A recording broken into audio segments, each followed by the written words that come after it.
नमस्तेभ्यः।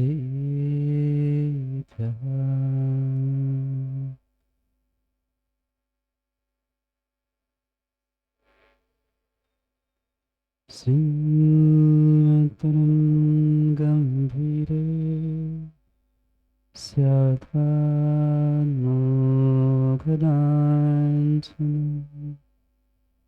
जियात्रैलोक्यनाथस्य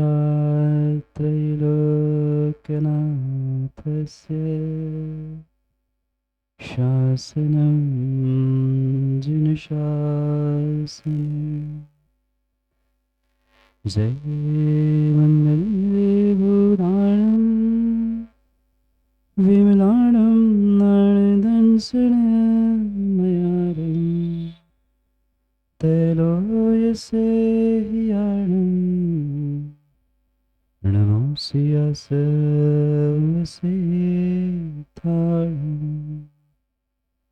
नमो हरिहन्ताणं नमो सितारणं नमो आयरीयाणं नमो वज्रायाणं नमो सर्वसाहुणं।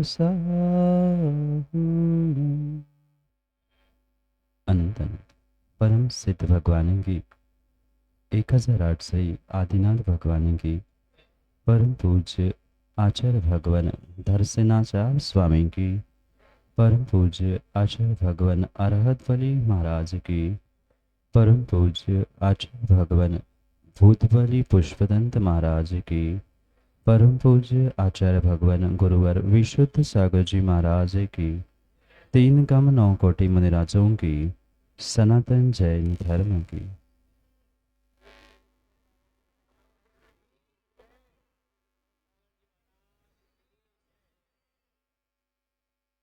अंतिम दिव्य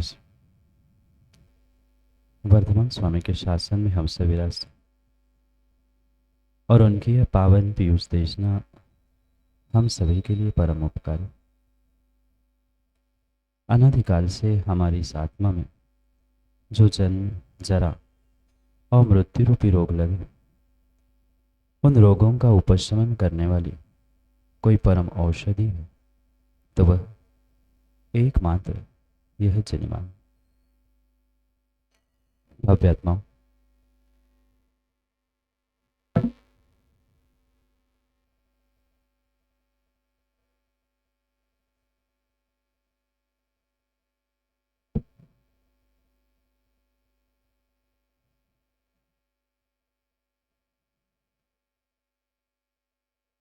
भव्यात्माओं, धर्म की रक्षा करो, धर्म की रक्षा करनी चाहिए आदि आदि वाक्यों को कई बार आपने सुना होगा, पर वास्तव में चौधरी जी जीवों को धर्म क्या है और धर्म की रक्षा कैसी होगी यही नहीं पता। मात्र माताओं धर्म की क्रियाओं को, धर्म के अनुष्ठानों को करने से कभी भी धर्म की सुरक्षा नहीं हो सकती। धर्म की सुरक्षा मात्र 2 से ही संभव है, एक पुरातत्व की सुरक्षा और दूसरा साहित्य की सुरक्षा। जो ये हमें आज अगाध साहित्य उपलब्ध हो रहा है, मिल रहा है, ये मात्र और मात्र इस श्रुत ज्ञान की ही देन है जो गुरु परंपरा से सुनकर प्राप्त होता था।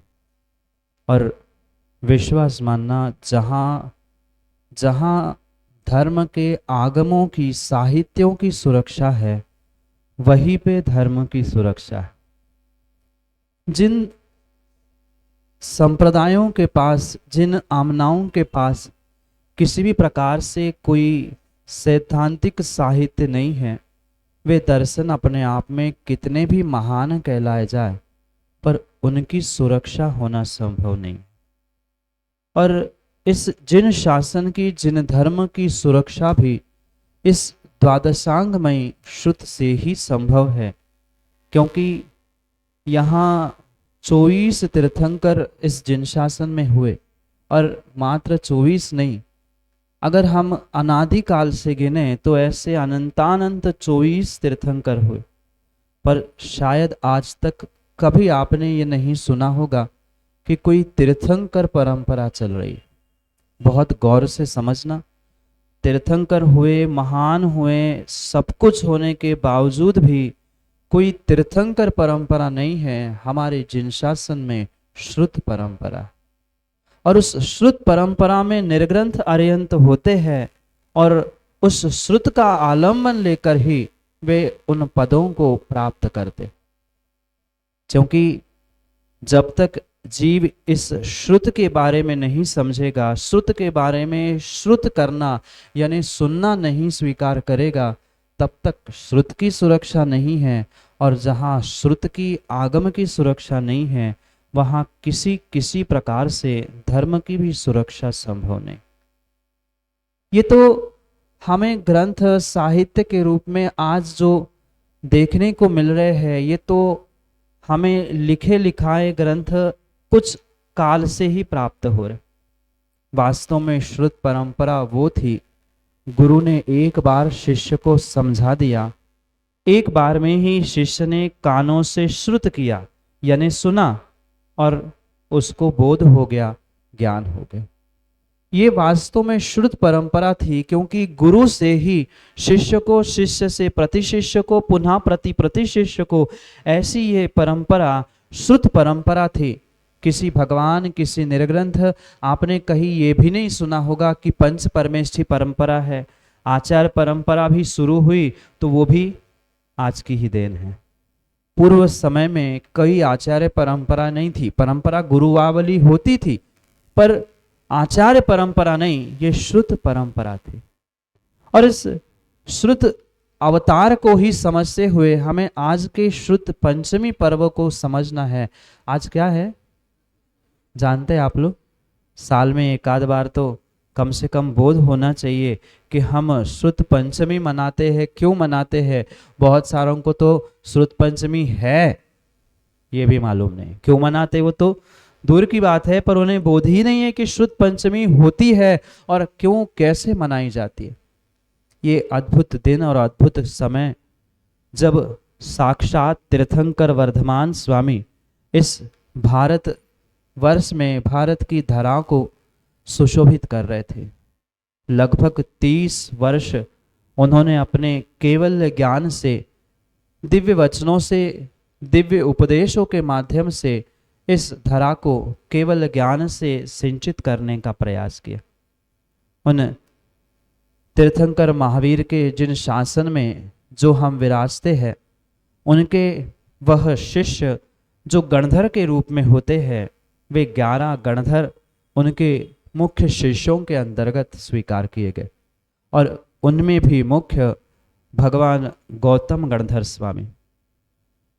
जैसे ही तीर्थंकर महावीर स्वामी को उस कार्तिक कृष्णा अमावस्या के दिन निर्वाण की प्राप्ति होती है, शाम के समय जो उन 11 गणधरों में मुख्य गणधर थे, प्रथम शिष्य थे गौतम गणधर भगवान को भी शाम के समय गोधूली बेला पर केवल ज्ञान की प्राप्ति हुई। और इसीलिए माताओं, दीपावली के दिन सुबह आप निर्वाण लड्डू चढ़ाते हैं और शाम के समय दीपोत्सव के माध्यम से केवल ज्ञान का उत्सव मनाते।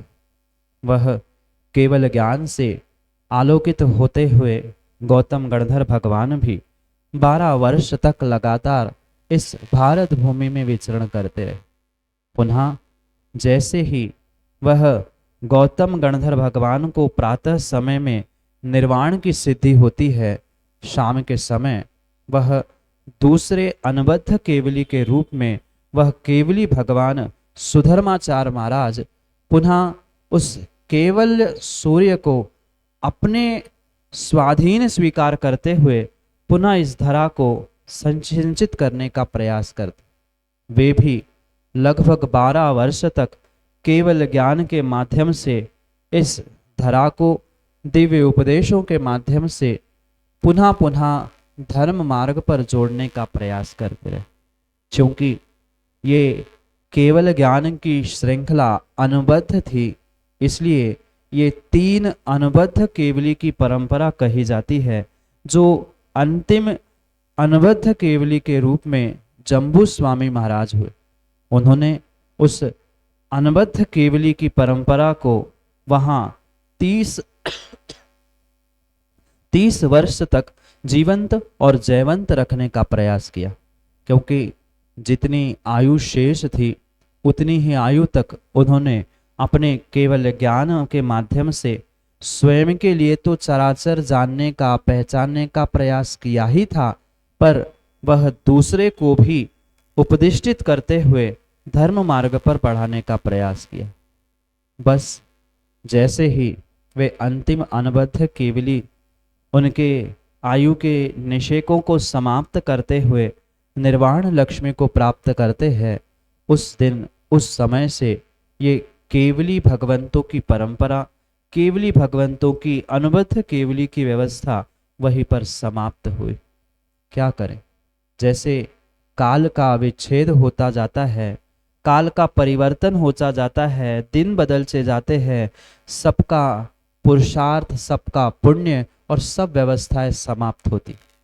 तीसरा काल समाप्त होते ही जैसे चौथे काल में कल्प वृक्ष समाप्त होने को हुए थे, ऐसे ही केवली, अनुबद्ध केवली की ये व्यवस्था समाप्त होते ही अब जो स्वपर का कल्याण करने के लिए स्वपर ज्ञान कहलाया जाता है, परार्थ रूप से जो स्वीकार किया जाता है, वह श्रुत ज्ञान, श्रुत केवली के माध्यम से प्रारंभ हुआ।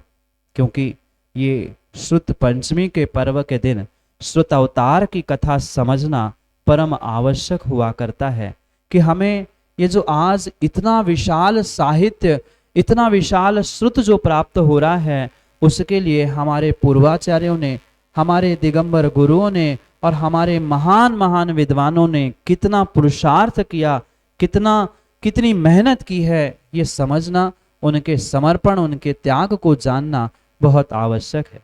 जैसे ही ये अनुबद्ध केवलियों की परंपरा समाप्त होती है, जो द्वादशांग रूप ज्ञान उस केवल ज्ञान से श्रुत ज्ञान के रूप में प्राप्त हुआ था, वह द्वादशांग रूप श्रुत ज्ञान को पूर्ण रूप से जानने वाले वह श्रुत केवली भगवान हुए। और जो केवल ज्ञान को तो प्राप्त नहीं करते, पर श्रुत का पूर्ण रूप से उनके पास ज्ञान होता है, जिस श्रुत स्कंध का अभिषेक और पूजन माता अभी किया ना, वो मात्र देखने के लिए, पूजन अभिषेक करने के लिए रखा गया श्रुत स्कंध नहीं है, वह द्वादशांग का प्रतीक है, जो भगवान केवली के मुखारविंद से दिव्य ध्वनि खिरी थी, उसका सार जो आचार्य भगवंतों ने, गणधर भगवंतों ने ग्रहण किया था, उसे द्वादशांग में जो लिपिबद्ध या क्रमबद्ध करने का प्रयास किया था, वह ये द्वादशांग है। और उस द्वादशांग को जानने वाले ऐसे विष्णु कुमार, नंदी मित्र, वह अपराजित गोवर्धन आचार्य और भद्रबाहु आचार्य हुए, जो 5 श्रुत केवली की परंपरा को जीवंत जयवंत करने वाले हुए।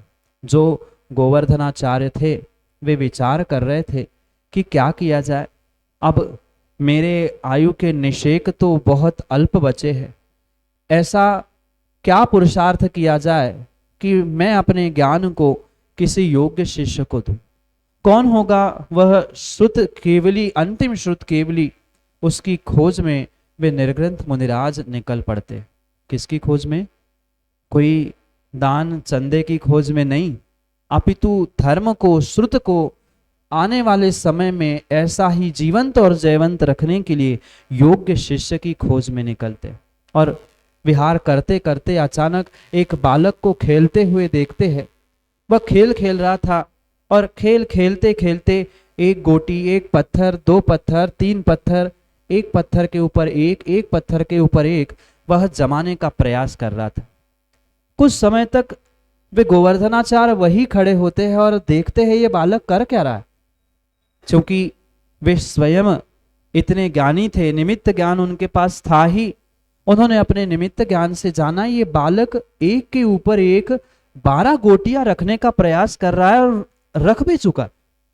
उन्होंने निर्णय कर लिया कि ये बालक पक्का है कि द्वादशांग का ज्ञाता हो सकता है, श्रुत केवली हो सकता है, मेरी श्रुत परंपरा को ये आगे बढ़ा सकता है। वह बालक के पीछे पीछे उसके घर तक जाते हैं। कहा? वे गोवर्धनाचार्य उस बालक का हाथ पकड़कर घर तक जाते हैं, पूछते बेटा तेरा घर कहाँ है? और उंगली पकड़कर कई बार कई मंदिरों में और कई क्षेत्रों में वह चित्र भी बनाया हुआ है कि गोवर्धनाचार्य भद्रबाहु की उंगली पकड़कर घर की ओर जाते। घर में पहुंचते हैं और घर में पहुंचकर स्वाभाविक सी बात थी, किसी के घर में कोई दिगंबर मुनि पहुंच जाए और वो भी अपने बालक का हाथ पकड़ के, क्या होगा? माता पिता देखकर अचंभे में पड़ गए, ये क्या हुआ? कौन किसको ले आ रहा है? कौन किसको ला रहा था? बेटा ले आ रहा था कि गुरु ले आ रहे थे? अद्भुत दृश्य था। गुरु बेटे का हाथ पकड़कर, उंगली पकड़कर घर तक पहुंचे। सोचना मां, विचार करना, कितनी लगन श्रुत के प्रति, धर्म के प्रति उस समय निर्ग्रंथ गुरुओं को, निर्ग्रंथ मुनुओं को होंगी कि मात्र श्रुत की, धर्म की रक्षा हो, इसलिए वे निर्ग्रंथ श्रावक के घर तक पहुंचे। कोई चंदा चिकट्टा इकट्ठा करने, कोई कलश रखने, किसी को घर को, मकान को पूजने के लिए नहीं। मेरा जिन शासन, मेरी श्रुत की परंपरा, मेरी धर्म की परंपरा जीवंत जयवंत हो, इस अभिप्राय से वे उन माता पिताओं से पूछने गए थे, क्या आप अपने संतान को कुछ वर्ष मुझसे दोगे? कोई रोटी के टुकड़े मांगने नहीं गए, कोई धन कुछ मांगने नहीं गए। वे मात्र और मात्र वह बालक को पढ़ाने के लिए ले जाने था। माता पिता कौन छोड़ता? मां को बहुत विकल्प हुआ, मां आप छोड़ोगे? नहीं, चंद घंटे भी कहीं बालक चला जाए, ऐसे बाहर विदेशों में भले ही वो 2-2, 4-4 साल रह आए, पर एक आध 2 दिन मुनिराज के पास सेवा करने के लिए पहुंचे तो घर वालों को ऊपर नीचे, अरे चला ना जाए। मां को भी स्वाभाविक सी बात थी, ममता थी। मां ने भी कहा कि नहीं, हम नहीं दे सकते, मेरा इकलौता बेटा है, मैं कैसे दे दूं?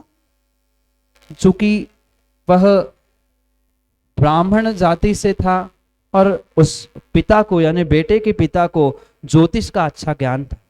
उसने पहली बेटे की कुंडली देखी थी और वो जानते थे कि कितना ही मैं रोकूं, पर ये घर में रहने वाला नहीं है, ये दिगंबर मुनि होने वाला है। पर अब मां के सामने पहले ही कह दे तो कैसे काम चले? उन्होंने कुछ नहीं कहा। मां रो रही थी, बिलक रही थी। पिता ने कहा, आप कह रहे हो गुरुजी उसे ले जाना है, पर आप ले तो जा रहे हो, पर मेरी एक शर्त है, मेरी एक शर्त है। गुरुजी कहते, ठीक है बोलो, आपको भी बोलने का अधिकार है।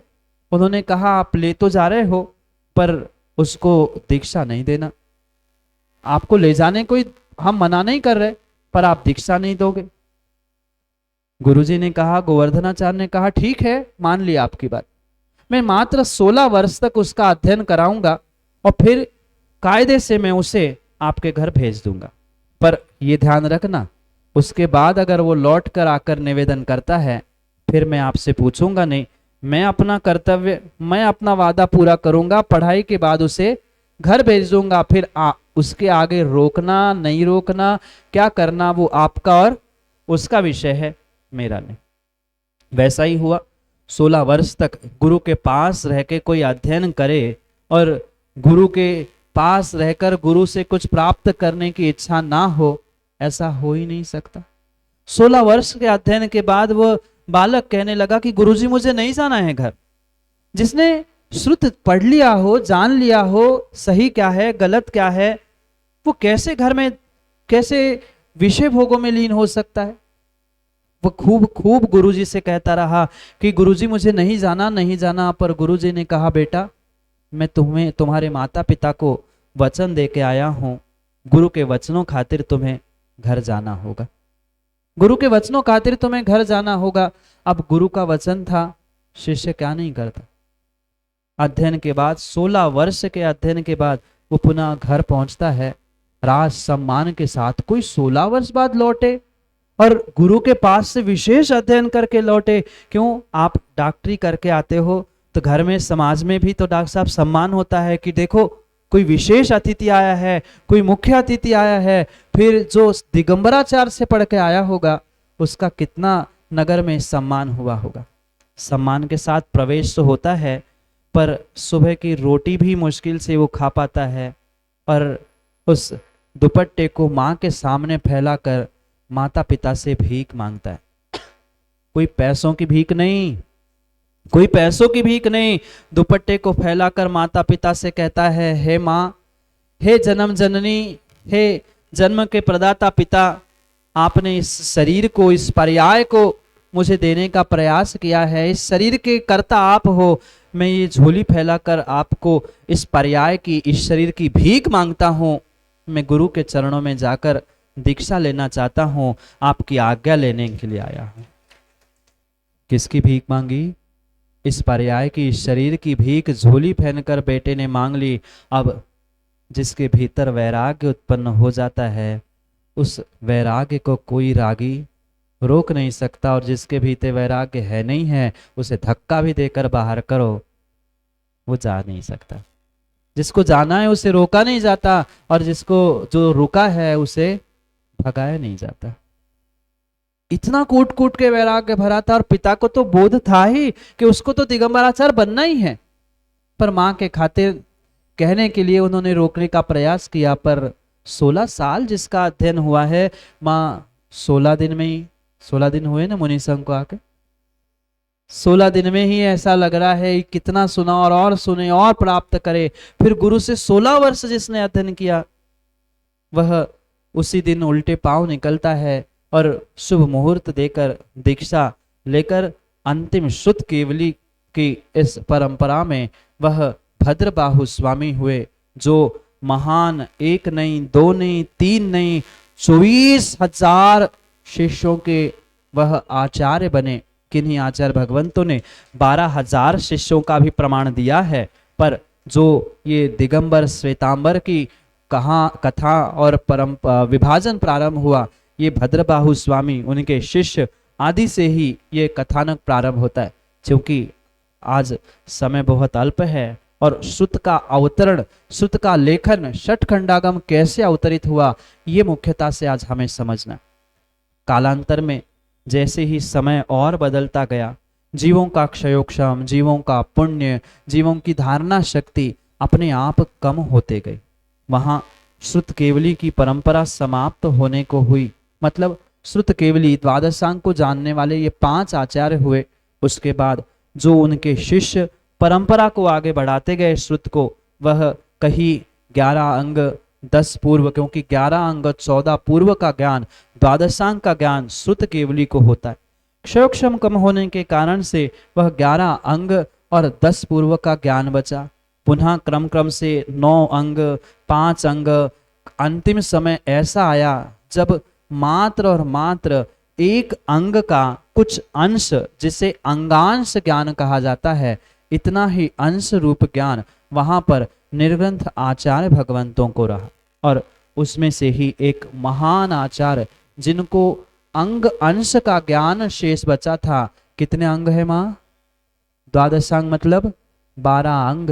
12 अंग का ज्ञान कभी समय होता था, अब उसका कम होते होते, हानि होते होते वे परंपरा क्रम क्रम से क्षीण होती गई। अभी देखो ना, जो आपके बुजुर्ग थे, हमारे बुजुर्ग थे, उनका ज्ञान, उनका पुण्य, उनकी धर्म के प्रति लगन, उनकी धर्म के प्रति समर्पण, और आज की पीढ़ी की और आने वाली पीढ़ी की, तो स्वाभाविक सी बात थी।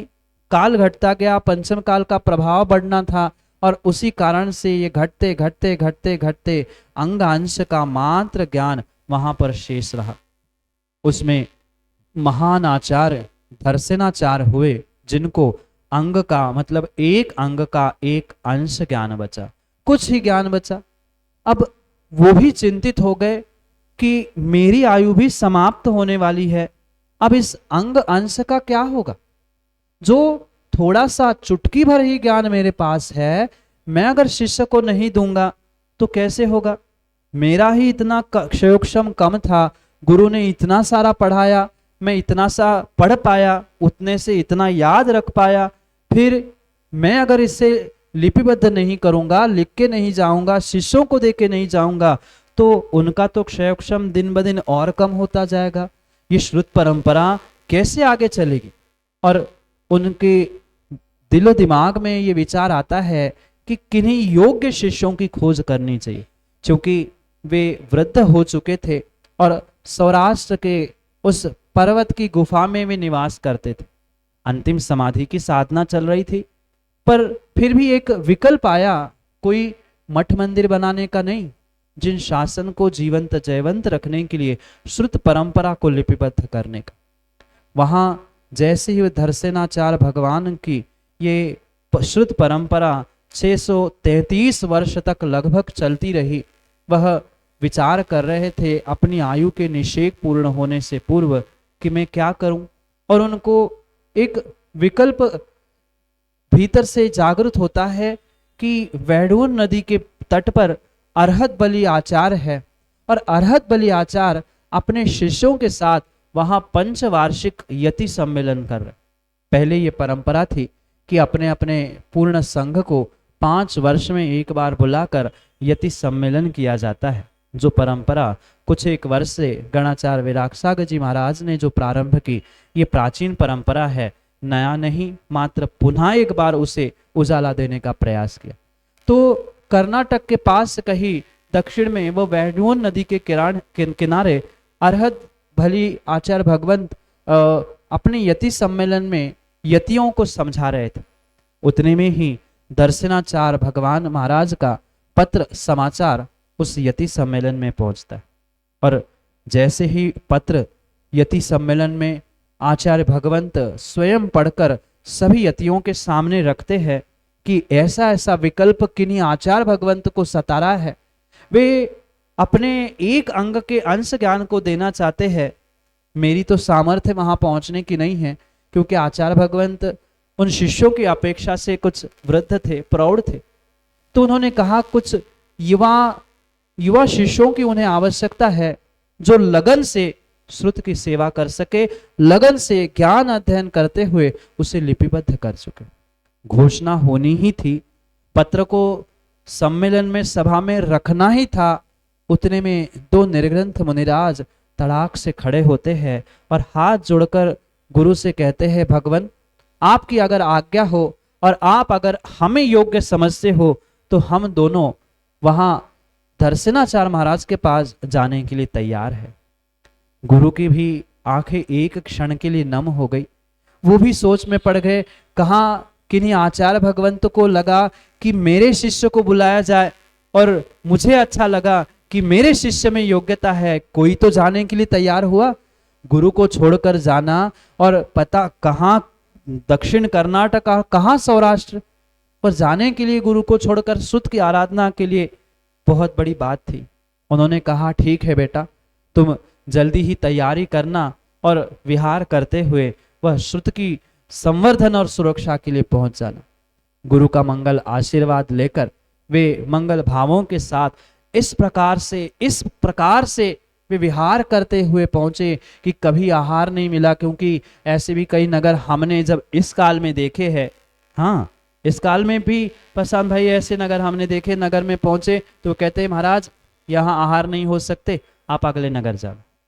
साक्षात हम लोगों के साथ घटी हुई घटना बता रहा हूं। सुबह सुबह पहुंचे 8 बजे, उनने कहा व्यवस्था नहीं आहार की, आगे चले जाओ।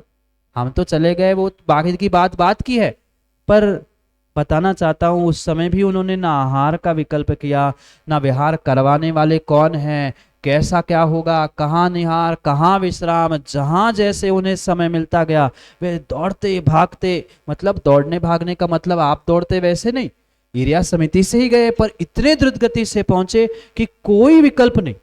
आहार मिला सो ठीक, नहीं मिला सो ठीक, विहार करते करते करते दिन शाम सुबह जब जब समय मिला वह द्रुत गति से वहां दक्षिण भारत से सौराष्ट्र पहुंचे। जब उस पर्वत के तलहटी पर पहुंचने ही वाले थे, कुछ समय पूर्व एक रात्रि विश्राम पड़ाव जहां हुआ था, वहां वे विश्राम कर रहे थे। वो भी सोच रहे थे वह कैसे धरसेनाचार्य महाराज होंगे, कल उनके दर्शन होंगे प्रातः समय। वह भी सोच रहे थे, शायद उस कारण से वे सो नहीं पाए हो, क्योंकि जहां अपने कार्य की सिद्धि होने वाली है वो भी विचार में थे, कैसे होंगे, क्या पढ़ाएंगे, क्या लिखूंगा। जिनको श्रुत के प्रति लगन होती है वे दिन क्या, रात क्या, सुबह क्या, शाम क्या, एक साथ मेहनत करते हुए अपने आंख, अपने ज्ञान, अपने बुद्धि, अपने शरीर का और भोजन पानी का भी विकल्प छोड़कर मात्र उसकी आराधना में और सेवा में लगते। इधर जैसे उनका रात्रि पड़ाव हुआ, उधर धरसेनाचार्य भगवान जो गुफा में निद्रा को प्राप्त कर चुके थे, उन्होंने उस प्रातः के पहली बेला में, पहले मुहूर्त में एक स्वप्न देखा। वे स्वप्न देखा ही और एकदम से वो जाग उठे और जोर से उनके मुख से आवाज आई, जय हो सुध देवता, जय हो सुध देवता, जय हो सुध देवता। क्या हुआ? उन्होंने स्वप्न में दो बैल के बछड़ों को देखा। दो बैल के बछड़ों को देखा क्योंकि उनके पास निमित्त ज्ञान था ही।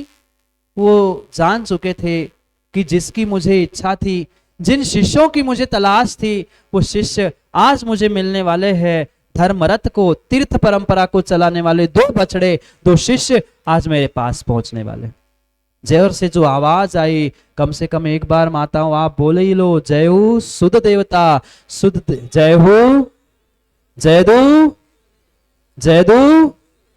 श्रुत भी देवता है, नहीं तो कह दो महाराज हम तो देवता मात्र अरिहंत को मानते हैं। ये भूल मत करना, जिन शासन में जिन श्रुत, जिन चैत्य, जिन चैत्यालय, ये 9 देवताएं कही गई है। भले ही अरिहंत की देव रूप नहीं, पर श्रुत को भी देवता ही कहा है। जयवंत हो वो श्रुत देवता, जयवंत हो। और जैसे ही वे आंख खोलकर अपनी सामायिक आवश्यकों से निवृत्त होते ही है, कुछ ही मिनटों में वे दो शिष्य पुष्पदंत, भूतबली, दोनों शिष्य मुनिराज के आचार्य भगवान के सामने होते हैं। और कई दिनों बाद जब गुरु के दर्श होते हैं तो स्वाभाविक सी बात थी, उन्हें लोटा थाली की आवश्यकता नहीं पड़ी। अपने आंखों के अश्रु धारा से ही आचार्य भगवंत के पादों का प्रक्षालन उन दोनों मुनिराजों ने कर लिया। खुशहाली पूछते हुए समाचारी के उपरांत आहार आदि सब क्रियाओं से निवृत्त होने के बाद उन्होंने, मतलब धरसेनाचार्य भगवान ने सोचा कि क्यों ना शिष्यों की परीक्षा ली जाए। पर परीक्षा लेने का मतलब ये नहीं है कहीं कोसों दूर बैठकर किसी निर्ग्रंथ किसी गुरु की परीक्षा ली जाए।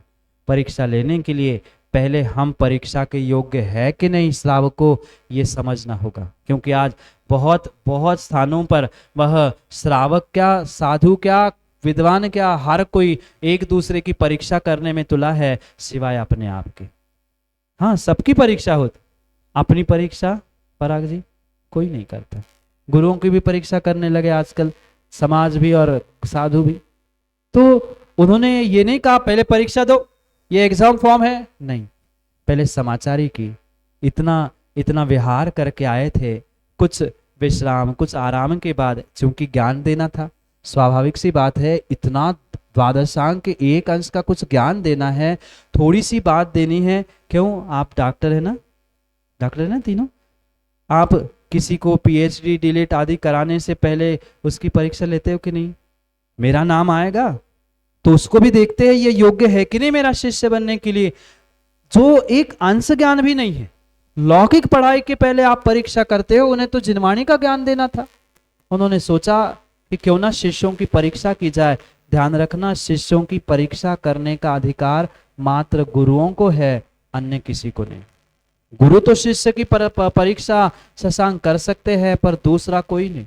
और अक्सर आजकल यही होता है, गुरु तो समय समय पर शिष्यों की परीक्षा करते हैं, पर अधिकांश शिष्य, बोलो ना, आपको भी पता है पास होते हैं कि फेल होते हैं, क्योंकि पंचम काल के हैं, उतनी ही श्रद्धा और उतना ही समर्पण उनके पास शेष। उन्होंने दोनों शिष्यों को, पुष्पदंत भूतबली महाराज को एक एक मंत्र दिया और कहा कि जाओ जंगल में जाकर इन मंत्रों को सिद्ध करके आना। उन्होंने कहा जो आज्ञा गुरुजी।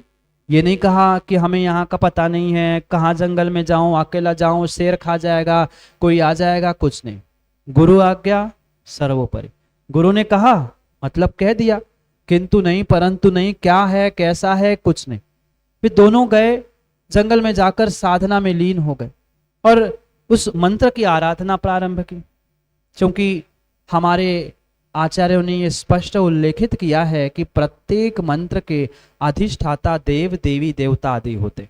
चाहे छोटा से छोटा मंत्र हो, बड़ा से बड़ा कोई मंत्र हो, उसके अपने अपने सुरक्षा करने वाले अधिष्ठाता देवी देवता। उन्होंने जैसे ही उन मंत्रों की आराधना की, दो देवियां उनके सामने खड़ी हो गई। पर कुछ ज्ञान उनको भी उनके गुरु से प्राप्त था। यूं ही गुरु ने इतनी दूर से दक्षिण से सौराष्ट्र थोड़ी भेजा होगा, कुछ ना कुछ क्वालिटी भी तो होगी, कुछ ना कुछ योग्यता भी होगी। जैसे उन्होंने देखा ये दो देवियां, ये कैसी देवियां? आगम में हमने तो पढ़ा है स्वर्गों की देवियां सर्वांग सुंदर होती है, और ये एक देवी कानी है, उसकी एक आंख कम है, और दूसरी देवी उसके दांत बाहर निकले। ऐसे तो देवियां कहीं होती ही नहीं है, कहीं आगम ग्रंथ में कहा ही नहीं है। फिर क्या बात हुई?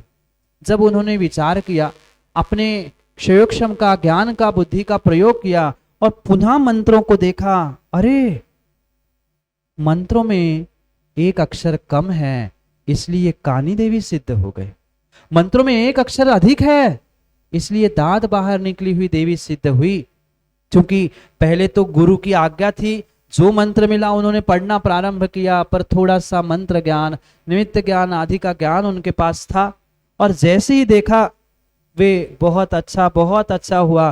पंचम काल के, मतलब आज के इस इतने खोटे काल के शिष्य नहीं थे, वो बहुत पुराना काल था। नहीं तो आज के होते तो कहते कैसे गुरु है, हमें ज्ञान लिखने के लिए बुलाया, उनको अकल नहीं, हमें ज्ञान दे रहे, ऐसे कहते ना। बहुत सारे लोग कहते हमें ज्ञान दे रहे, तुम्हें तो ज्ञान नहीं, पहले तुम पढ़ के आओ गुरुजी, फिर हमें पढ़ाओ। नहीं, ये श्रद्धा और समर्पण की कमी है। उन्होंने ये नहीं कहा कि गुरु की कमी है, वो समझ गए थे कि गुरु कमी के लिए नहीं, मेरी परीक्षा ले रहे हैं। वो समझ गए थे कि शिष्य की परीक्षा गुरु ले रहे हैं। इतना तो ज्ञान था, कौन सा अक्षर कम है, क्या बीजाक्षर कम है, जिसमें अधिक था वह हटा के और जिसमें कम था उसमें जोड़कर दोनों ने पुनः मंत्र की सिद्धि प्रारंभ की। ये होता है श्रद्धा, ये होता है समर्पण, और यही तो उनकी परीक्षा थी। आज का कोई होता तो लड़ने पहुंच जाता, गुरुजी अकल नहीं है, पहले मंत्र तो सुधारो फिर मुझे ज्ञान दो। उन्होंने सुधार किया और पुनः दो देवियां सामने सर्वांग सुंदर प्रकट होती है और हाथ जोड़कर कहती है, आज्ञा करिए, मैं आपके चरणों में समर्पित हूं।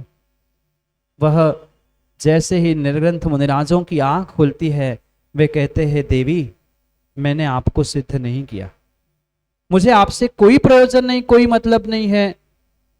मैं निर्ग्रंथ मुनिराज हूं और मात्र गुरु की आज्ञा से इन मंत्रों को सिद्ध करने के लिए आया था। मंत्र सिद्ध हो गए, अब मैं गुरु के पास जा रहा हूं। आपको प्रयोजन रखना है तो गुरु से रखो, हमें आपसे कोई लेना देना नहीं। सिद्ध हुआ मंत्र जानकर दोनों पुनः गुरु के पास पहुंचते हैं और गीली आंखें करते हुए सबसे पहले गुरु से क्षमा मांगते। समझना, आज के शिष्यों, आज की माताओं, आज के श्रावकों, आज के ज्ञानियों, सुन लो, ऐसा पुरुषार्थ गुरु के पास होना चाहिए, ऐसी विनय गुरु के समीप पहुंचकर होनी चाहिए कि गुरुजी क्षमा करना, आपने जो मंत्र दिए थे उसमें हमने सुधार कर लिया। आज जैसा नहीं, अकल ने हम करके आए, आपको क्या पता हम सुधार करके आए, आपको तो अकल ही नहीं, हमारा मान सम्मान नहीं। सबसे पहले इन्होंने झुककर क्षमा मांगी कि गुरुजी आपने जो मंत्र दिया था उसमें हमने इस प्रकार इस कारण से सुधार किया। गुरुजी को विश्वास हुआ। ये जीवन में ध्यान रखना यीशु भाई, शिष्यों को गुरु के प्रति विश्वास होना बहुत बड़ी बात नहीं है। शिष्यों को गुरु के प्रति विश्वास होना ये बहुत बड़ी बात नहीं है, पर गुरु को भी शिष्य के प्रति विश्वास होना ये बहुत बड़ी बात होती है।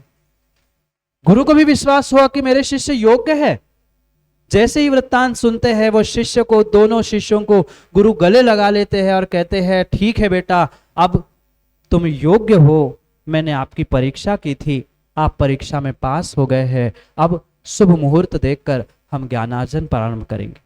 मुहूर्त देखकर वह दोनों शिष्यों को वह पूरा एक अंग का अंश ज्ञान प्रदान करते।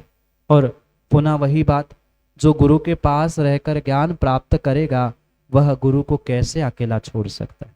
पर अध्ययन समाप्त होने के बाद गुरु पुनः कहते हैं, पुनः गुरु दर्शनाचार्य कहते हैं कि जाओ बेटा, अगर तुम मेरी सेवा और मेरी समाधि में लगे रहोगे तो तुम इस श्रुत का लेखन नहीं कर पाओगे। पुनः कालांतर से तुम्हारा श्रुत भी विस्मृत हो जाएगा। इसलिए तुम शीघ्रता से जाओ और कहीं बैठकर जो ज्ञान आपको दिया है उसका लेखन कर लेना। अपने हृदय को कठोर करते हुए, हृदय पर पत्थर रखकर वह गुरु को छोड़कर, क्योंकि गुरु की आज्ञा थी, कौन चाहता है गुरु को छोड़कर जाना, पर फिर भी गुरु की आज्ञा सर्वोपरि शिरोधार्य मानते हुए वह पत्थर रखकर दोनों निर्ग्रंथ मुनिराज, दोनों शिष्य गुरु से दूर होते। जब गुरु शिष्य से दूर होता है या शिष्य कभी गुरु से दूर होता है, आंखें नम नहीं होती अंशु जी? कहते सुनते ही लगता है कि अरे महाराज विहार तो नहीं कर जाएंगे, गुरु से दूर होना है। फिर सुन के ही आंखें नम होती है। और जिन्होंने अध्ययन किया, सब कुछ सीखा, उनको गुरु ने यूं ही भेज दिया, क्या बीत रही होगी। 2, 4, 6, 8 दिन तो उन्हें होश ही नहीं था, पर फिर भी वे चलते गए और नगर अंकलेश्वर में पहुंचे, जहां वह जो ज्ञान उन्हें प्राप्त हुआ था उसका लेखन करना उन्होंने प्रारंभ किया। जो पुष्पदंत महाराज थे उनकी उम्र कुछ अधिक थी, उन्होंने भी लेखन किया। भद्रबाहु स्वामी ने भी, वह भूतबली स्वामी ने भी अपना लेखन कार्य किया। क्योंकि भूतबली स्वामी की आयु कम थी, उन्होंने जो लिखा था सब कुछ सारांश रूप एकत्रीकरण करने के लिए पुष्पदंत महाराज के पास पहुंचा दिया। और अंकलेश्वर की उस धरा पर जो ये सिद्धांत उन्होंने दर्शनाचार्य महाराज से प्राप्त किया था, वह लिपिबद्ध करके आज के ही दिन ज्येष्ठ शुक्ला पंचमी के दिन ही लिपिबद्ध करके पूर्ण हुआ था। जो अंतिम मंगलाचरण था वह आज के दिन हुआ था। इसलिए ये आज का दिन श्रुत अवतरण या श्रुत पंचमी के दिन में सभी भारतवर्ष में मनाया जाता है।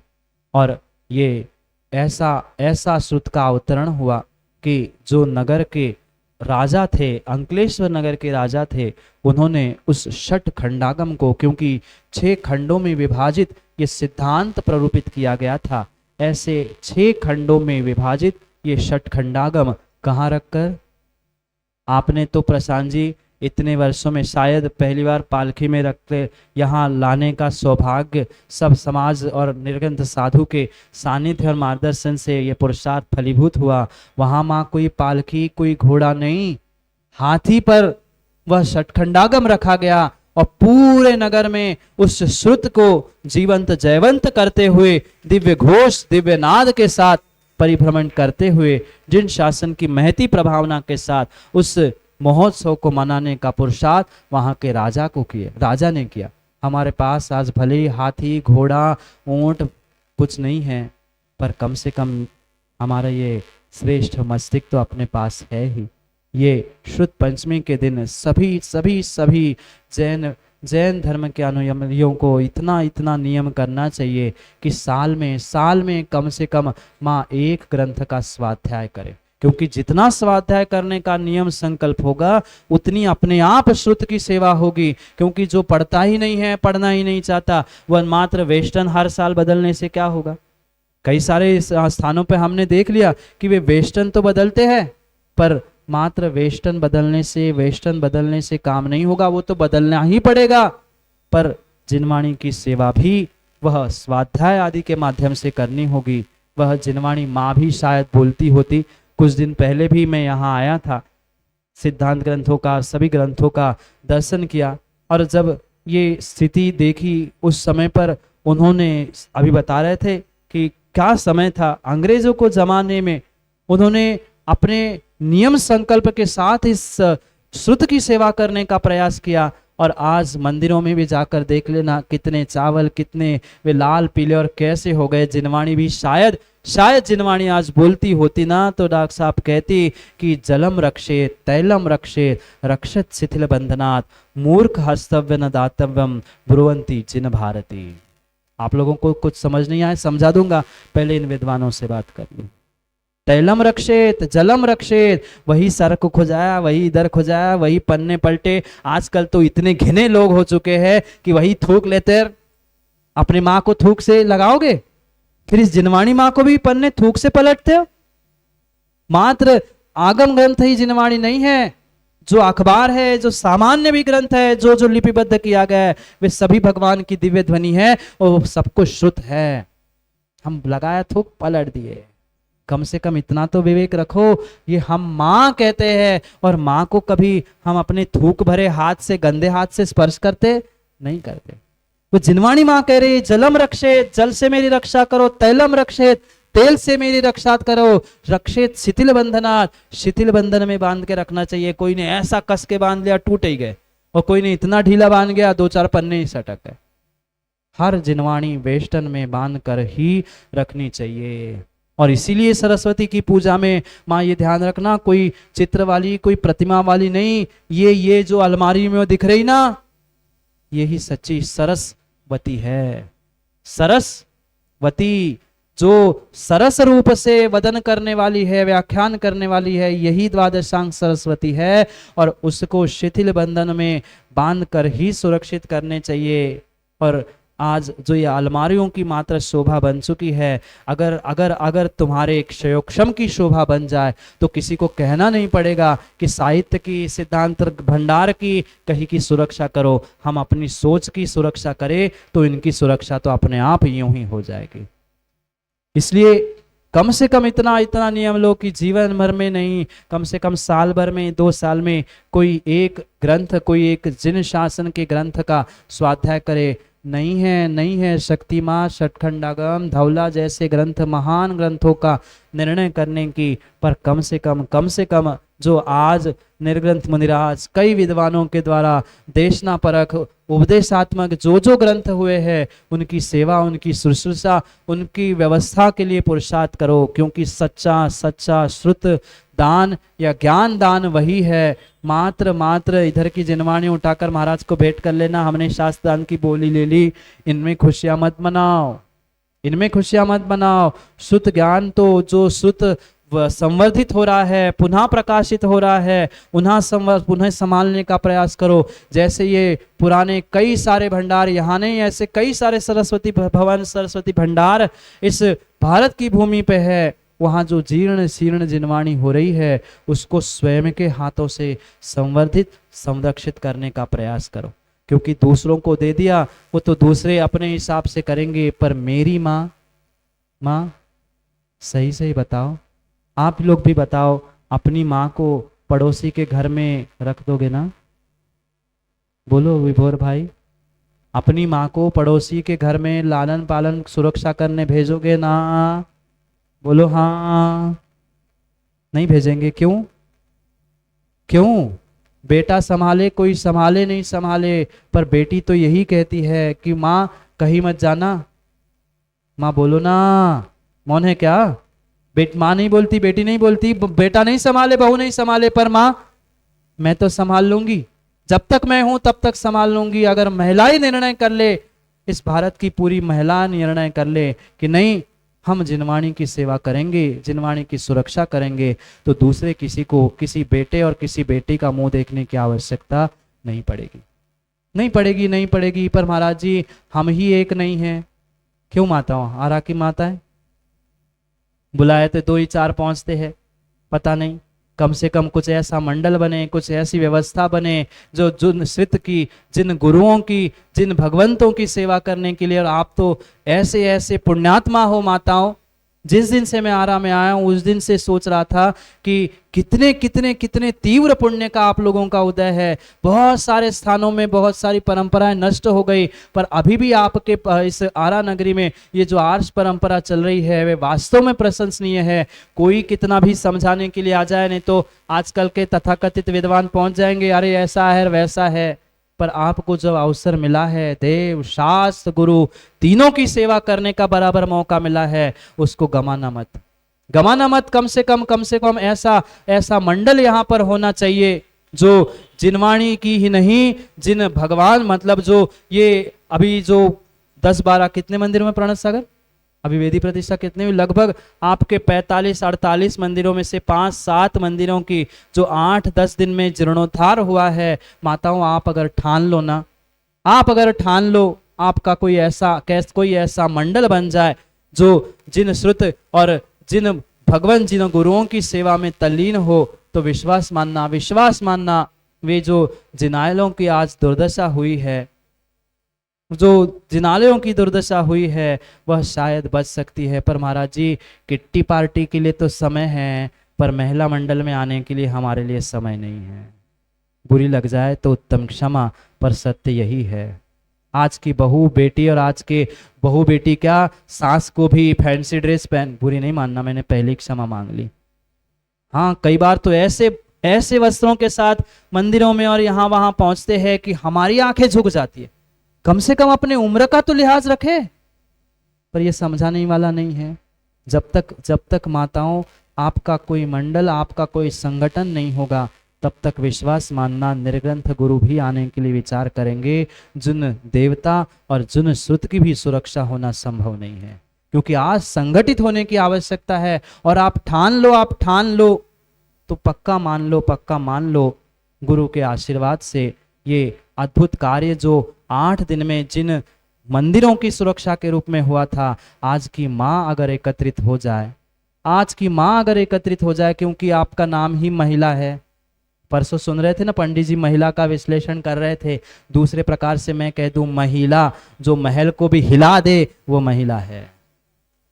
अरे जो देश को हिला सकती है महिला, देश को हिला सकती है, फिर घर और समाज को हिला ना सके, ऐसा हो ही नहीं सकता। आप ठान लो। और हाँ, महाराज कह रहे राष्ट्रपति भी तो महिला है ना, फिर देश को चला सकती है, तो क्या आप आगे आकर समाज को चलाने का नेतृत्व नहीं ले सकती?